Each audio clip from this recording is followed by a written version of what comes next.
Hello and welcome to another episode of Real Gear Talks. In today's video, I'm going to be reviewing a watch that I really wanted to review for quite a while, and this watch is the super affordable, well-known, well-respected dive watch beater from Casio. And I am referencing, of course, the CASIO Duro MDV-106. Now, I've had this watch for quite a while, actually. You'll see here that I've put it on this amazing NATO from BluShark, which I'll also be discussing in the video. But what makes this really cool is that I've actually had the opportunity to go diving with this watch. And, you know, I think sometimes when I watch a lot of reviews from other dive watches, that sometimes gets neglected. You know, the fact that these watches are tools, especially one like this.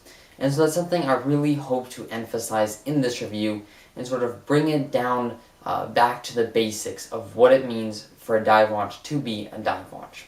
So I look forward to doing that and finally getting to review this watch. I should also do a quick wristwatch check. Today I'm wearing my Omega Seamaster 120 meter chronometer, the blue dial with the waves, and this is a really fantastic watch. Without further ado, I'll roll the introduction and then we'll jump right in. Stay tuned.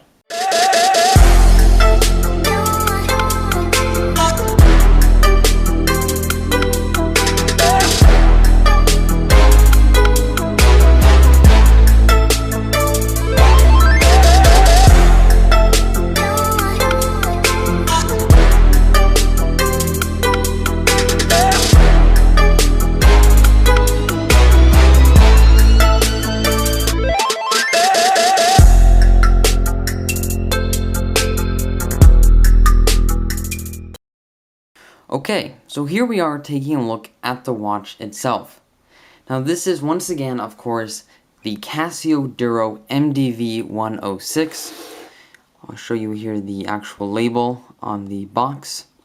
Of course, it just comes in the very basic standard Casio box, which I really wouldn't want anything more at a watch at this price. That would be a little bit concerning. So, as customary on my channel, the first thing I'm going to mention is a bit about the brand, as I think it's a really important part of any watch. So, Casio was founded in 1946 in Tokyo, Japan. They produce calculators, cameras, phones, various musical supplies, instruments. They really produce all sorts of electronic gadgets and different things. And it wasn't actually until a bit later that they started producing watches. In 1983, Casio released the first G-Shock, which was of course the iconic DW5000C, and that watch really had a huge effect on the watch industry, and horologically, even if it's a digital quartz watch, it's hugely important, it really is. And that watch was designed to have a 10-year battery, 10 bar water resistance, so 100 meters, and be able to withstand a 10-meter drop onto a hard surface. So that watch really established a lot of the prominence that Casio has today in the watch industry. Then in 1991, they released the notorious F91W, which is of course forever in infamy due to its darker ties with terrorism, its use in improvised explosive devices. Osama bin Laden was also famously photographed and videoed wearing this watch, so it definitely has a darker side to it, to say the least, but its appeal is just so widespread. There's even photos of Obama wearing this watch, and it's, again, had a hugely important impact on the watch industry. Now, though, Casio produces a number of very well-known and respected lines, including, of course, the aforementioned G-Shock, the Lineage, the Oceanus, the Edifice, the Wave Scepter, the Databang, the Protrek, the Classic. I mean, they really have a lot of watches that they produce. And they're also extremely well known and respected for incorporating various innovative sensors such as atmospheric pressure gauges, temperatures, water depth gauges, and GPSs into their watches, which is really quite interesting. Obviously, this watch has none of that, but I think it's good to know a bit about the brand. So, let's get on to the actual review of the watch before you. The first thing that we're going to be discussing is the case. And when I say the case, I really just mean the body of the watch. So I'm going to be discussing the bezel and the crown and all of that. So the first bit here is the case measurements. Now we've got a case size of 44 millimeters, so definitely on the larger side. We do have though a relatively slim case thickness of only 12 millimeters, which is of course largely due to this being a quartz watch, which we'll discuss in the movement section. We've got a lug to lug of 48 millimeters, so we obviously have pretty nice tight lugs, and a lug width here of 22 millimeters, and that of course is what you'd expect on a 44 millimeter watch. The case weight, just the case, not the strap or anything, is 92 grams, so it has some heft, but it's still fairly lightweight and comfortable. Now the material is of course stainless steel, which is nice. There are unfortunately a number of watches at this price point that use brass cases, chrome plated and so forth. The crystal is of course mineral, so it's not going to be super scratch resistant, but it will be shatter resistant. You're obviously not going to get sapphire in a $45 watch, so in my opinion this is totally acceptable. The Caseback is a screwback caseback, by the way. The main thing here about the case is that it is quite large, but it wears extremely comfortably in my opinion. And that has a lot to do with the lugs. You'll see here, as I mentioned earlier, that the lugs are really quite short. And that allows the watch to sort of hug the wrist more. I'll include a wrist shot here on my wrist, which is just under 7 inches.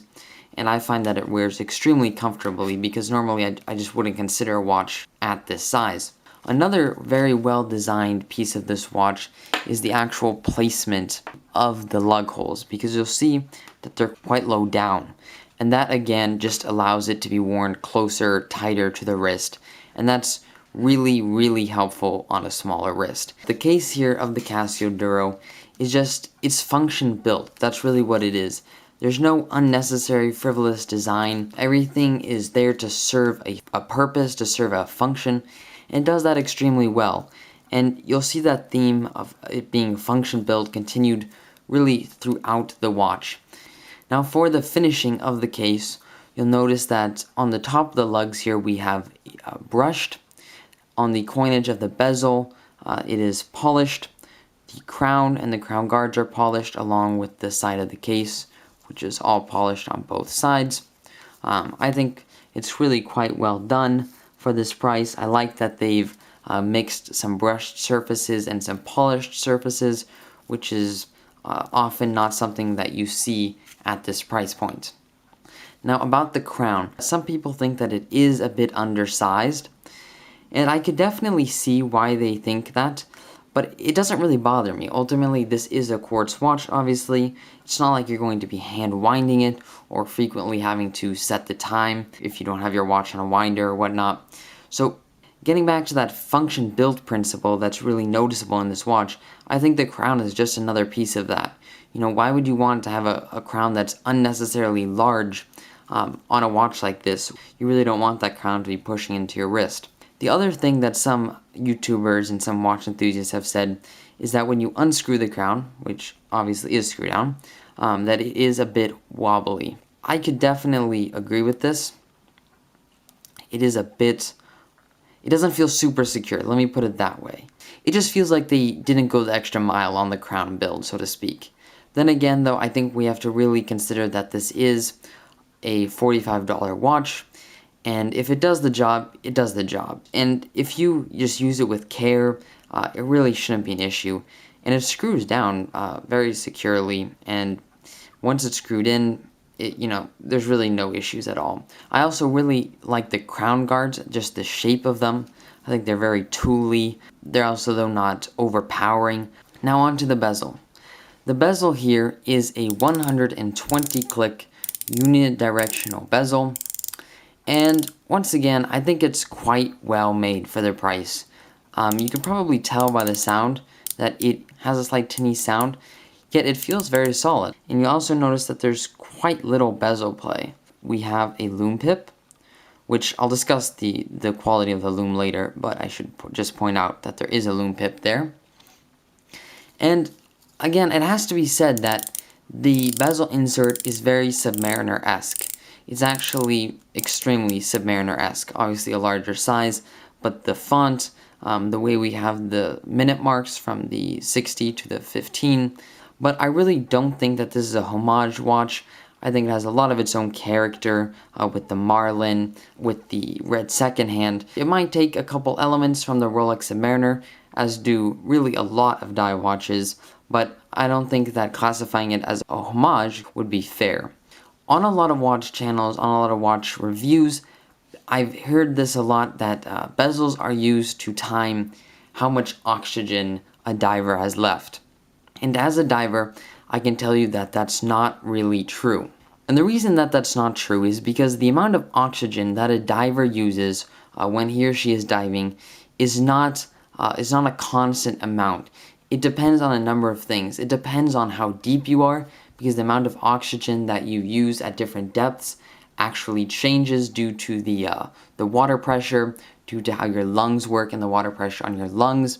You also have to take into consideration things such as water temperature, how quickly you're going to be breathing. If it's colder, you're probably going to be breathing a bit more, and so forth. Now, you could use it as sort of just a rough guide, a rough reference, but you definitely would not rely on a dive bezel as the primary means of telling you how much oxygen you have left. That is for your pressure gauge. And what the bezel is actually used for is more to monitor ascent speeds, to time your decompression stops, to measure dive time just in general, or let's say you're diving with a boat and you tell him to pick me up after 45 minutes at a certain destination. It's nice to have that there so you know exactly how much time you've been underwater and you can meet him up again. And that, of course, is the dive time, what it's referred to.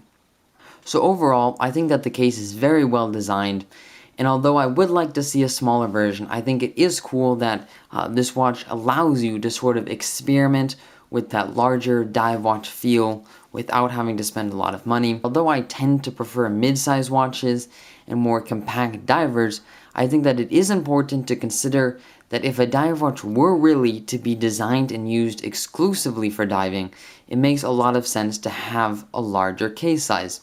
Otherwise, it's just too hard to read the time, to operate the bezel, and ultimately that's exactly what this watch is. It's a diver's beater, a true diver's dive watch. Something designed to take on the rigors of diving without any ostentatious or frivolous glamour. I can say personally that when I was diving with it, I really appreciated the larger size, and as I mentioned before, this watch is remarkably comfortable despite its larger size. So on to the dial and the face of the watch. The indices are very legible, and I do like that we have clear markings of where the 3, 6, 9, and the 12 o'clock are. Again, it is a bit Submariner-esque, but I do really appreciate that they've gone with this unique and very fitting 12 o'clock indice that I really like. I think it looks really cool. It's very tooly, really balances the dial out in my opinion. These are all, by the way, applied indices, which is nice to see at this price point. We do have a date aperture here at the 3 o'clock position that I think is almost perfect for this watch. The numbers are a bit small, but it does keep that clean look of the dial, which I really like. I also really like how they've chosen to so cleanly frame the date, as you can see here in white. I should also point out that the dial has a very slight sunburst pattern. It's going to be a bit hard to see in the lighting that I'm currently filming in, but it is very subtle yet very cool. As far as the hands are concerned, we've got these fantastic sword and arrow hands, which are super legible, and you can easily distinguish between the hour and minute hand, which is really a crucial part of a good dive watch, because of course you're using your minute hand to measure elapsed time, and you wouldn't want to get those confused. Also, it does make just reading the time a lot easier and more efficient. I also love this red second hand, which just adds a nice pop of color to the dial, and it just gives the watch a very likable character. The lume is also pretty decent for the price. It's definitely not Seiko Lumibrite standards, but it does the job, holds a charge fairly well throughout the night. I'll try to include a lume shot, and lume does a great job. I don't have a lot to say there. It's very legible. obviously just not as bright as some other watches. Overall, in summary, I think that the dial is almost unbelievably well executed at this price point. Just a great job on Casio's part. The other thing that I really love about the dial is this little marlin down here at the 6 o'clock. I just think it's so endearing. Below it, you'll see that it says water resistant 200 meters. And at the 6 o'clock indice, it says Japan movement.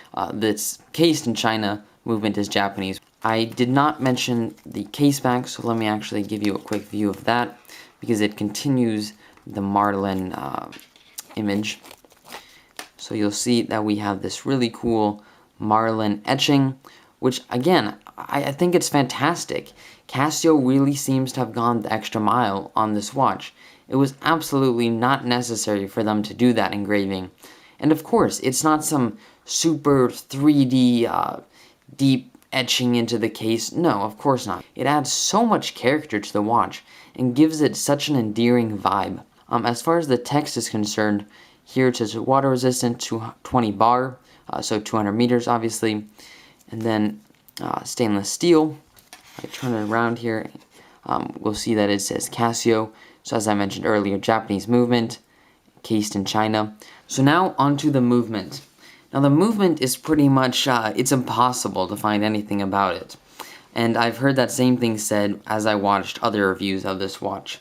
Basically though, it's a fairly basic Japanese quartz movement with obviously central seconds and a date. Apparently it has a 3-year battery life with the SR626 battery, so very basic specs, but I think it's very well suited for this watch. The Japanese quartz movement is like the perfect beater movement.